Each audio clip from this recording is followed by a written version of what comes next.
Oi gente, tudo bem? Meu nome é Carol, na verdade Carolina. Eu fui aluna aqui da ProFlight há um tempinho atrás e eu vim aqui hoje compartilhar com vocês a minha experiência de voar na Qatar Airways. A primeira parte que eu vou comentar com vocês é como que foi a seleção, né? Primeiramente um formulário online onde nós tivemos que preencher informações pessoais e em seguida o envio de um currículo. Depois teve um Open Day lá no Sheraton em São Paulo, onde o primeiro dia a gente chegava apenas com um currículo em mãos, cumprimentava a selecionadora, entregava e a resposta foi: olha o seu e-mail de hora em hora, porque hoje até às 19 horas você vai saber se você participa da seleção amanhã ou não. Então assim, foi bem um momento de ansiedade, né, olhando o e-mail a cada hora. E aí eu recebi o e-mail no final do dia para estar no Sheraton às 9 da manhã no dia seguinte.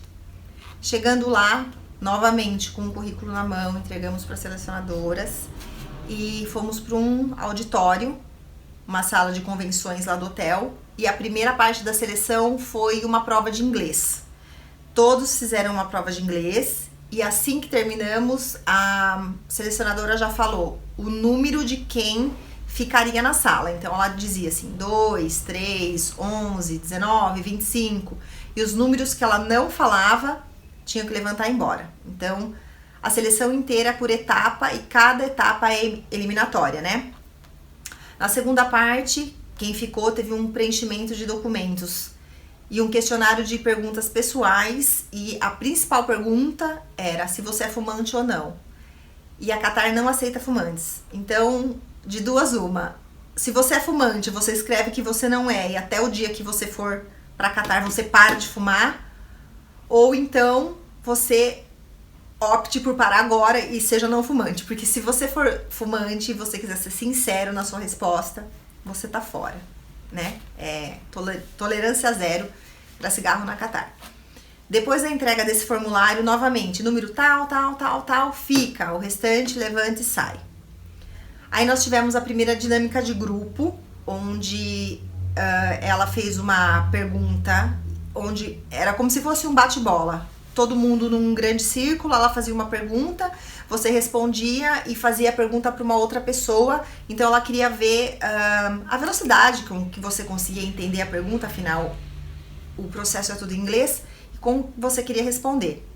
Esse foi bem rápido, foi uma coisa assim bem tranquila de fazer, né? Eram perguntas assim bem aleatórias, do tipo: você gosta de pizza? Qualquer coisa assim.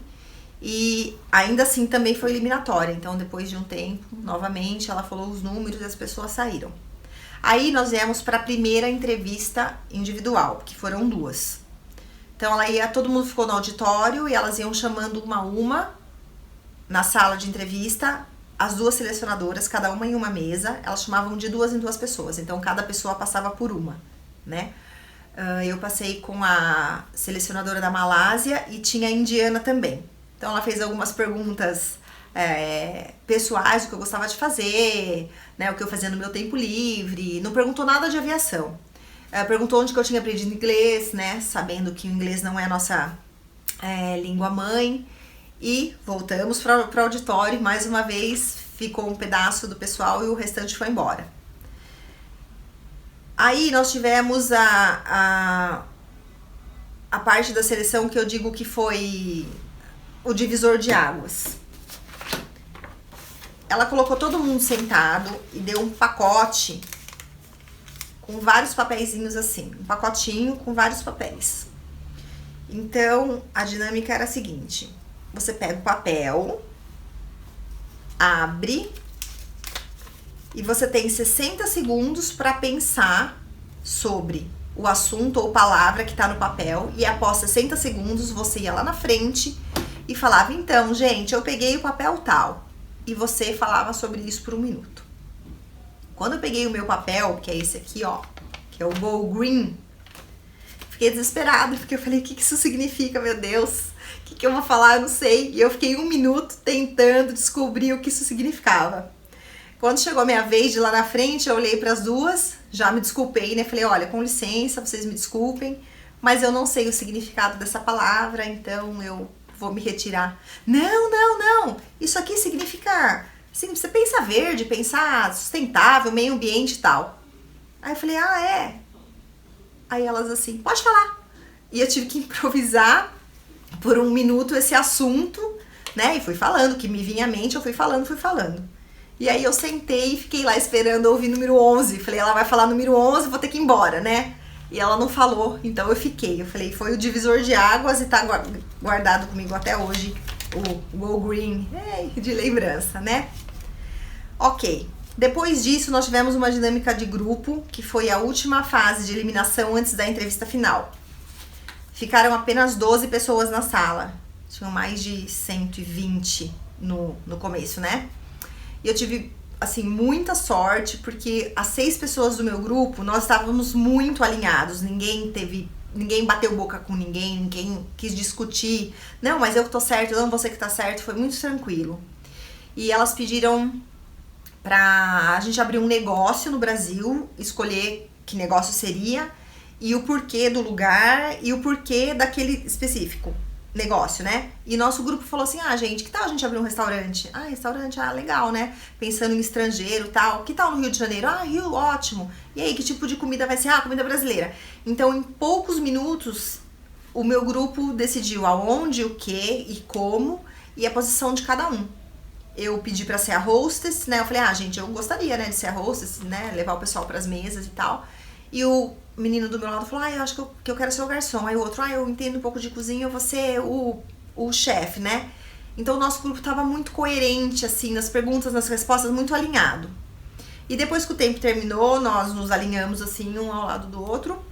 E eu comecei a apresentação, olha, o nosso grupo escolheu fazer um restaurante no Rio de Janeiro, com comida brasileira, pra poder atender não só brasileiros, mas estrangeiros, né?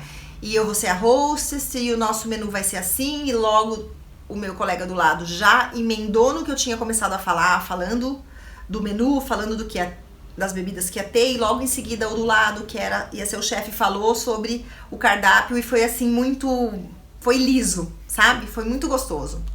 E aí a hora que a gente terminou, a galera do lado, o outro grupo tava assim, muito bagunçado. Eu falo que eu tive sorte de estar no grupo dos tranquilos, né? E desses 12, né, apenas 8 foram pra entrevista final, e eu fui uma delas. E aí na entrevista final, uma das coisas que a entrevistadora da Malásia, eu caí com ela de novo, falou foi que a minha improvisação do Go Green foi definitivo para eu passar para a próxima fase. Que eles buscam pessoas que saibam improvisar em situações inesperadas, porque afinal a aviação é isso, né? Às vezes você tem ali uma situação que você não tá esperando e você não tem tudo o que você precisa e você tem que improvisar.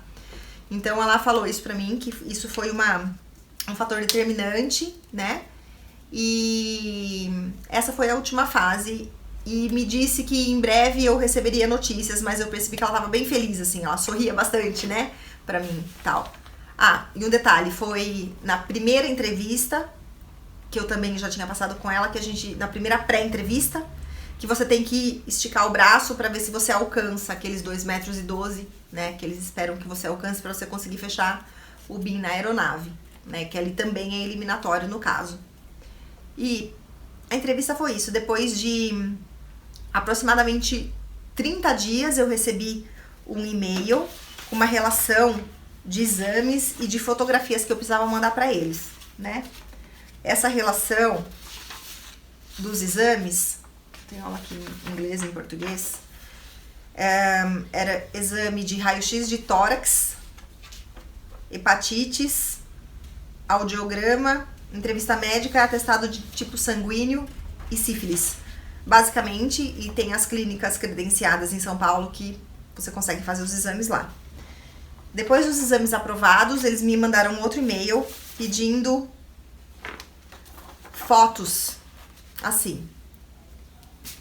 E esse foi o resultado da minha foto.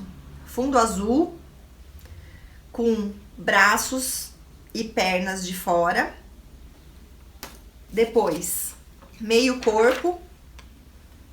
E depois, a de rosto. Sempre esse mesmo tipo de foto. Vale ressaltar aqui que é importante que a Qatar não aceita tatuagem. Ai, Carol, mas eu tenho uma tatuagem no bumbum. Pode? Não pode. Porque depois que nós estamos lá, você faz uma avaliação física, as meninas só de calcinha, os meninos só de cueca, né? Com as médicas e com os médicos. E eles te viram assim do avesso pra ver se você realmente não tem tatuagem. É uma coisa da religião islâmica, né? E eles são bem tradicionais em relação a isso, então realmente não é permitido. Se você sonha em voar na Qatar e você quer voar na Qatar, faz um laser e tira a sua tatuagem, porque com laser, né, com ela apagada você passa. Mas é isso.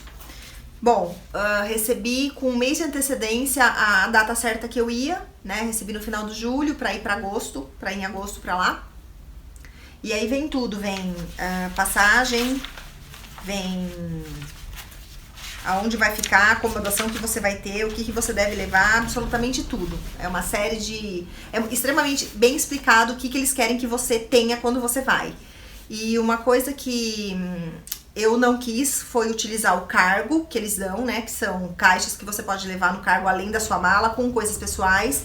E que eu percebi que as orientais usam muito. Elas levam, assim, aquela caixa com a panela que elas cozinham na casa dela, coisas desse tipo, mas que pra nós brasileiros, né, é desnecessário. Você vai ali no supermercado do lado e providencia. Então, assim, bem tranquilo. A seleção agora, ela segue praticamente os mesmos passo a passo, porém ela é online. Você não passa por tantas etapas com a entrevistadora. É basicamente só as últimas etapas que você vai fazer com a entrevistadora direto, né? Então, por questão da pandemia, tudo isso acabou ficando, não só da Qatar, como a da Emirates, a Etihad, a maioria, inclusive as nacionais, a maior parte agora é online.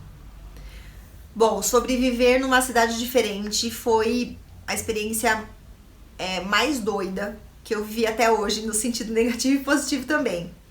Primeiro pela questão da temperatura, como eu cheguei lá em agosto, era o ápice do verão, e eu me lembro, nós saímos do aeroporto, que tava aquele mega ar-condicionado, gostoso, ar-condicionado normal. A hora que a porta abriu, o óculos da minha colega embaçou. A gente olhou uma pra outra e falou, nossa, seu óculos embaçou!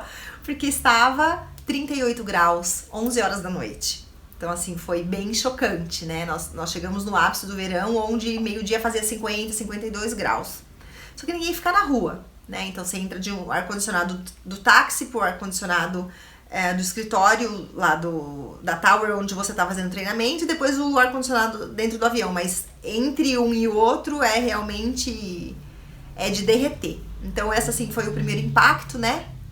E um lugar que é sol o tempo todo, e isso eu amei, porque eu sou muito solar. É sol o tempo todo, nunca tá nublado, nunca tem chuva, nunca. Nossa, Carol, às vezes eu sentia falta de chuva, eu sentia falta do cheiro de chuva. Mas aí a gente vê chuva nos pernoites, né? Mas lá em Doha não chove. O tempo que eu fiquei lá, teve só uma chuva, e essa chuva que teve nem foi muito longa, mas foi suficiente para alagar a cidade, porque não tem galeria, né? É só terra, é só areia. Não tem galeria, não chove, então não precisa ter, né? Não tem rio, não tem para onde escoar o negócio, né? Então, assim, não tem. Sobre a questão, outra questão bem interessante em relação ao dólar, que ele tem um preço fixo lá, o governo determina o valor do dólar e ele nunca sobe, ele não tem altas e baixas como tem aqui. Então você sabe que o seu salário vai ser sempre aquele. E quanto mais alto tiver o dólar no Brasil, maior o nosso salário lá, né? Basicamente é isso. Uma outra coisa interessante de falar assim sobre as regras da companhia em si é que a Qatar é uma companhia de regras militares. Não tem escorregada, não tem segunda chance, vacilou, tá fora. As pessoas que se sentem desconfortáveis com esse tipo de vida não servem para trabalhar na Qatar. Como eu sempre fui assim meio Caxias, assim, com horário bem certinho, não sei o que, é da minha natureza, né? Tem gente que tem gente que não é. Pra mim foi muito tranquilo ter que estar 11 horas da noite em casa. Porque a gente tinha que estar 11 horas da noite em casa, não podia ser 11 e 1, né? 1 para as 11 você tinha que estar no seu apartamento, descansando para fazer voo do outro dia. Eu não me sentia assim, estão querendo mandar na minha vida, estão me controlando. Pra mim foi muito tranquilo. Mas eu via meninas que se incomodavam, que gostariam de chegar a hora que elas quisessem em casa. Pra mim não fazia diferença, porque eu tava trabalhando ali, certo? E eles prezam muito o minimum rest, que eles chamam, que são essas 12 horas de descanso antes do seu voo. E, gente, parece que é bobagem, mas não é. Porque a partir do momento que você vai fazer um voo de 15, 16 horas, você vai estar 15, 16 horas trabalhando dentro do voo, você tem um pedaço de descanso, ok? Algumas horas de descanso, mas é muito trabalho. E você tá lá em cima, com pressurização, você cansa mais. Você tem que estar descansado. Então, assim, eu não reportei fadiga no meu tempo de Qatar nenhuma vez. Todo o tempo que eu voei lá, eu tava, fit to fly. Por quê? Eu respeitava esse descanso mínimo. Eu dormia, eu descansava, eu ficava, sei lá, vendo uma televisão, né? Pra poder operar o voo com segurança.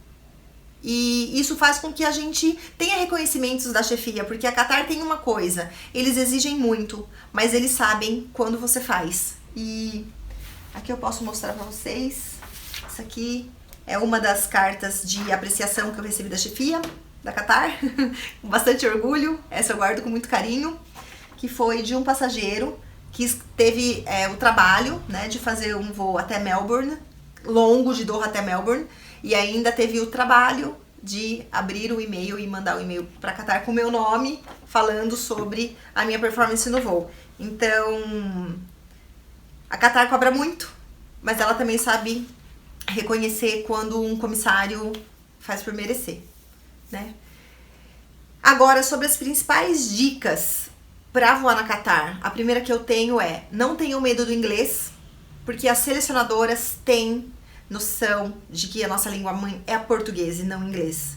Então você não tem que ter o inglês mais perfeito do mundo para voar na Qatar, porque ao longo do treinamento, as nossas 8 semanas, o treinamento é todo feito em inglês.